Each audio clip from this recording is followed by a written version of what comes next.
is the fifth day in the octave of the Nativity of the Lord, but also too we remember St. Thomas Becket, Bishop and Martyr. I'll talk a little bit more about him in just a moment.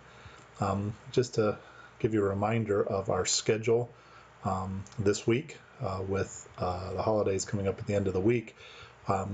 Today, Tuesday, we do have confessions starting at 5:30, going till 6:15, and then Mass will be celebrated at 6:30. And following Mass, there's recitation of the Rosary. Tomorrow on Wednesday, we'll have confessions at 7 a.m. until 7:45 a.m., followed by Mass at 8 a.m., and then following Mass, we'll have Adoration of the Blessed Sacrament continuing throughout the day and concluding with benediction right before 7 o'clock. We'll start live streaming that last half hour of adoration at 6:30, and it concludes with benediction. And then on Thursday, the office is closed on the 31st, on New Year's Eve. And there is Mass at 4:30 p.m. at St. John the Baptist. There's no 8 a.m. Mass on Thursday morning, but there's a 4:30 p.m. Mass for the Solemnity of Mary, the Holy Mother of God. And then on Friday, New Year's Day, we have 8:45 a.m. Mass at St. Michael's and 10:30 Mass at St. John's. So, and the office again is closed on Friday, and there's no 8 a.m. Mass at St. John's. So that's our schedule coming up during these next few days as we wind down 2020 and begin 2021. And that New Year's Day is a solemnity in honor of our Blessed Mother as Mary, the Holy Mother of God. So it's kind of the octave day of Christmas.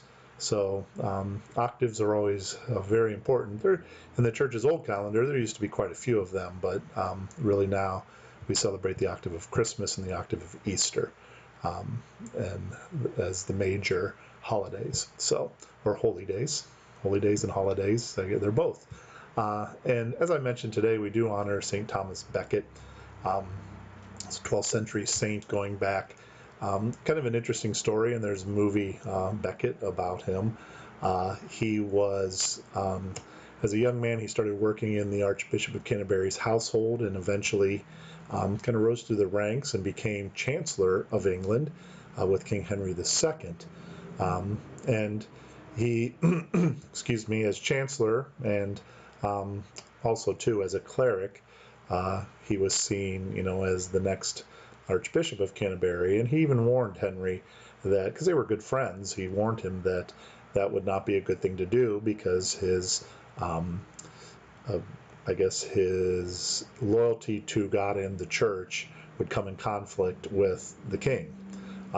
As Chancellor, he had a different role, but if he was to be Archbishop of Canterbury, he tried to warn Henry. Well, it didn't work, and Thomas did become the Archbishop of Canterbury, and there was the butting of heads between him and Henry II on many occasions about various things, and it's mostly about kind of the power of, or the ability of the Church to be independent of the state, and Henry not to be in control of the Church also. And even it got to the point too where Thomas left England and was over on the continent for, I think it was even 6 years. He had meetings with the Pope and stayed in France for a while until he could finally return to England. I think that was in December, the beginning of December. And it really kind of came to the head with the Archbishop of York, who there was always kind of this little rivalry between the Archbishop of York and the Archbishop of Canterbury, of who was the primary see of England. And the Archbishop of York did the coronation of Henry III, Prince Henry at that time, and that caused a lot of difficulties and tension within both the Church and between the Church and the King. And so I think it was on Christmas Day that Thomas, from the pulpit in Canterbury, excommunicates the Archbishop of York. And so it's not known for sure how much responsibility King Henry had with the death, but it's but how it's remembered is that he was speaking. There were 4 knights with him, and he was just saying, who can rid me of this meddlesome cleric, or who can rid me of this, archbishop? And so these 4 knights took it as a permission to go and to kill Thomas. And so they did that on the 29th of December. They actually killed him in his cathedral, which caused a great controversy. I mean, it caused a great, I wouldn't say controversy maybe, but that was seen as just a horrible thing to do. Henry even did penance a couple times because of the whole situation.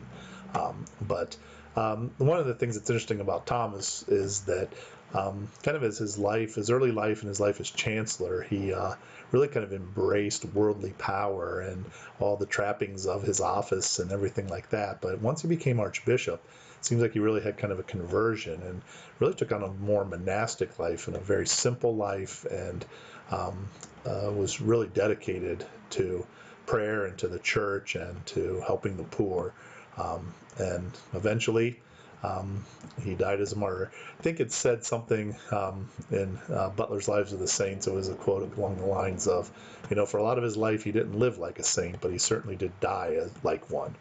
And so he is a great martyr for, standing up for God against earthly power. So we'll ask for St. Thomas Becket's intercession for us during this octave of Christmas, as we continue to celebrate the birth of our Savior with Christmas joy. So we'll continue to look out and pray for one another. I pray that you still are having a wonderful time celebrating the Christmas season and this octave of Christmas. And I pray that through the intercession of St. Thomas Becket, God would abundantly bless you this day. Have a great